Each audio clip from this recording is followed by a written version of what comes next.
Al-aqidatu fawqa kulli shay. La doctrine est au-dessus de tout. Al-aqidatu awwalan. La doctrine a la priorité absolue. هذه حقائق ربما تكون معلومة للكثير من القراء والمستمعين، ولكن الكثير يجهلون ما يترتب عليها في إصلاح بعض التصورات الفاسدة اليوم. Peut-être que ces réalités sont connues d'un grand nombre de lecteurs, et je vais ajouter ici et d'auditeurs. Cependant, ils sont aussi nombreux à ignorer ce qui en découle aujourd'hui pour la correction de quelques conceptions erronées. Quelles sont ces réalités, quels sont ces points que tout le monde sait, que tout le monde connaît, mais dont beaucoup ignorent les répercussions. Donc il va citer un certain nombre d'exemples ici, et l'article est un article écrit par le cher Abu Ja'far Abdullah al-Khulayfi. أولا المقوقس الذي أهدى للنبي صلى الله عليه وسلم مارية القبطية وهدايا أخرى عديدة كان من أحسن الملوك خلقا مع النبي صلى الله عليه وسلم لا ينفعه كل هذا للنجاة من النار بل قد مات كافرا. Premièrement, le Muqawqis. Muqawqis, c'est le nom que l'on donnait au roi d'Égypte. Donc après la période des pharaons, notamment du temps du prophète alayhi salatu wassalam, les rois d'Égypte étaient désignés par ce nom-là. Al-Muqawqis. De la même façon, dans l'Empire romain, les rois, donc les dirigeants, étaient dirigés par des Césars, Al-Qaysar. C'est le titre que l'on donnait à ceux qui gouvernaient dans l'Empire romain.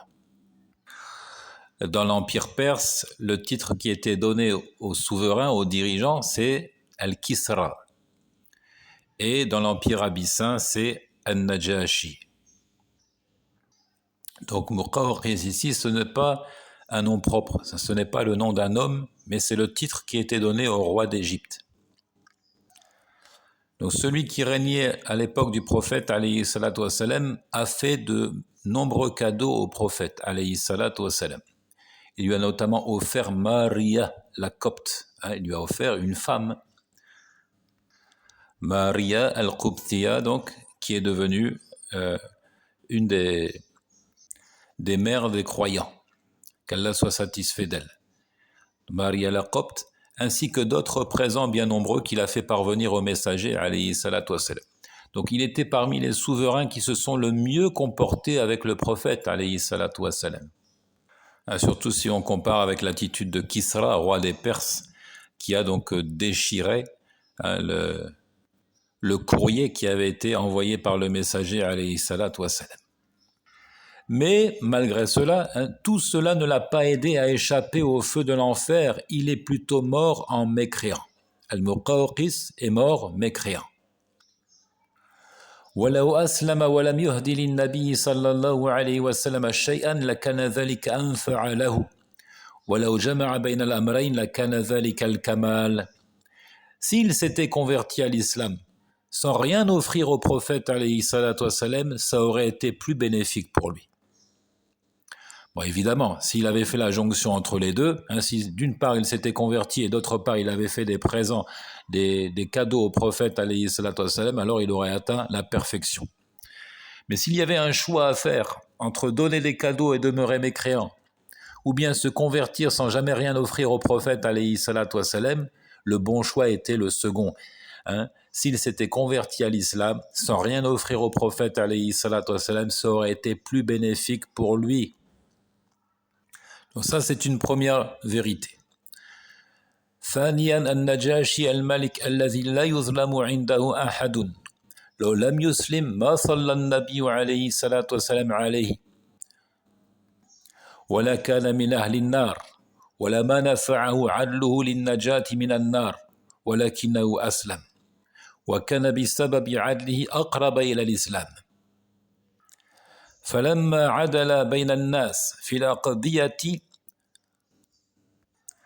تفطن بعدل الأديان فأخذ بدين الحق Deuxièmement, si le négus, le roi auprès duquel nul ne subit d'injustice, c'est ainsi qu'il était décrit, ce roi auprès duquel personne ne subit d'injustice. Donc le négus était quelqu'un de très équitable. Si ce dernier ne s'était pas converti à l'islam, le prophète sallallahu alayhi wa sallam n'aurait pas prié sur lui, c'est-à-dire en apprenant sa mort. Et il aurait été parmi les damnés de l'enfer. Son équité ne l'aurait pas aidé à y échapper. Toutefois, il a adhéré à l'islam et son équité a sûrement été un moyen de l'en rapprocher. Certes, lorsqu'il y a des qualités chez un individu, telles que l'équité, la soif de justice, le désir de vérité, etc., tout cela permet de le rapprocher de l'islam. Ayant été juste dans ses jugements parmi les hommes, il a justement apprécié leur religion et a saisi la religion de vérité. وَلَوْ مَاتَ كَافِرًا لَكَانَ الْخَارِجِيَ الظَّالِمُ الْجَائِرُ الْمُوَحِّدُ يُرْجَى لَهُ مِنْ رَحْمَةِ اللَّهِ مَا لَا يُرْجَى لِمَلِكٍ عَادِلٍ كَافِرٍ. Mais s'il était mort mécréant, on n'aurait pas eu espoir qu'il gagne la félicité. On espère plus la miséricorde d'Allah pour un kharijite, injuste, certes, mais monothéiste. On espère plus la miséricorde d'Allah pour un innovateur, un hérétique, injuste, certes, mais monothéiste, que pour un souverain équitable et qui demeure mécréant. Donc ce deuxième point rejoint le premier. Nous avons ici encore l'illustration d'un individu qui, s'il ne s'était pas converti à l'islam, n'aurait pas profité de sa bonté, de sa générosité ou encore de son équité. ثالثا أبو طالب عم النبي صلى الله عليه وسلم مات كافرا مع نصرته العظيمة للنبي صلى الله عليه وسلم فلم ينفع ذلك للنجاة من النار. Troisième exemple ici. L'oncle du prophète alayhi salatu wa sallam, Abu Talib, qui est mort mécréant, malgré le grand secours apporté au prophète, malgré l'assistance, l'aide qu'il a apportée au prophète alayhi salatu wa sallam, et qui ne l'a pas aidé à échapper à l'enfer. Et à ce sujet, le Très-Haut dit, en s'adressant au messager, Innaka la tahdi man ahbabta walakin Allah yahdi man yasha. Tu ne guides pas qui tu aimes, mais Allah guide qui il veut. Donc Abu Talib a pris la défense de son neveu. Il a fait barrière, il s'est interposé entre son neveu et l'injustice des Quraysh. Il l'a aidé autant que peut se faire, mais il a refusé un autre bishahada de prononcer l'attestation de foi avant de mourir. Et il est donc mort mécréant et son devenir est le feu de l'enfer. وَمُسْلِمٌ مُتَوَّلِي مِنَ الزَّحْفِ يُرْجَى لَهُ النَّجَاةَ مِنَ النَّارِ إِنَّ اللَّهَ لَا يَغْفِرُ أَنْ يُشْرَكَ بِهِ وَيَغْفِرُ مَا دُونَ ذَلِكَ لِمَنْ يَشَاءُ. Autre exemple ici. On espère le salut pour un musulman tournant les talons le jour de la rencontre de l'ennemi. Or, vous savez que de prendre la fuite au moment des combats, c'est un grand péché. C'est un grand péché qui a été évoqué notamment dans le récit As-Sab'u al-Mubiqat, les 7 péchés capitaux donc qui causent la perte de l'individu. Wat-tawalli yawm az-zahf, tourner le dos à l'ennemi le jour de la rencontre, prendre la fuite sur le champ de bataille. Mais, dit-il, on espère le salut pour un musulman qui agit de la sorte. Pourquoi ?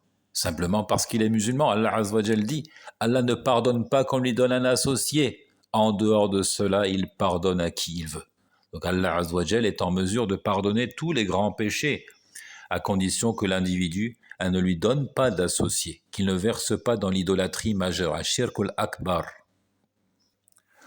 وما يقال في أبي طالب يقال في المطعم بن عدي الذي أجار النبي صلى الله عليه وسلم. Ce qu'on souligne concernant Abu Talib pourrait aussi être dit au sujet de Al-Mut'im ibn Adi qui donna asile au prophète alayhi salatu wa salam.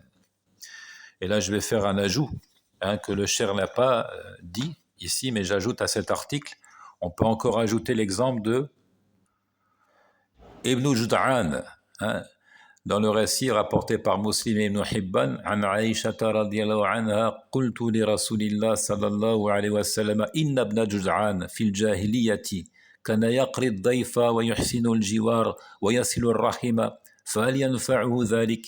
قال لا إنه لم يقل يوما قط اللهم اغفر لي خطيئتي يوم الدين. On pourrait ajouter l'exemple de Ibn Jud'an.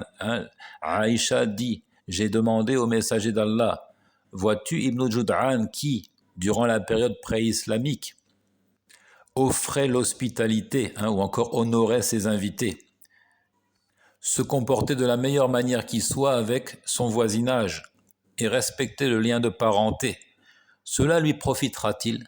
Aïcha pose la question. Est-ce que cela va lui profiter parce que c'est quelqu'un qui s'était distingué vraiment par ses bons caractères? Qu'est-ce qu'il a répondu alayhi salatu wassalam? Là, non. Non, parce qu'il n'a jamais dit, ne serait-ce qu'une seule fois, ô Allah, pardonne-moi mon péché au jour de la rétribution. Donc tout ce qu'il a fait là, il ne l'a pas fait pour Allah. En tout cas, il n'était pas monothéiste. Il ne faisait pas donc en espérant trouver des récompenses dans l'au-delà et en espérant le pardon d'Allah Azza wa Jal. Il n'a pas dit, ne serait-ce qu'une seule fois, Allahumma ighfir li khati'ati yawm ad-din, Seigneur, pardonne-moi ma faute au jour de la rétribution.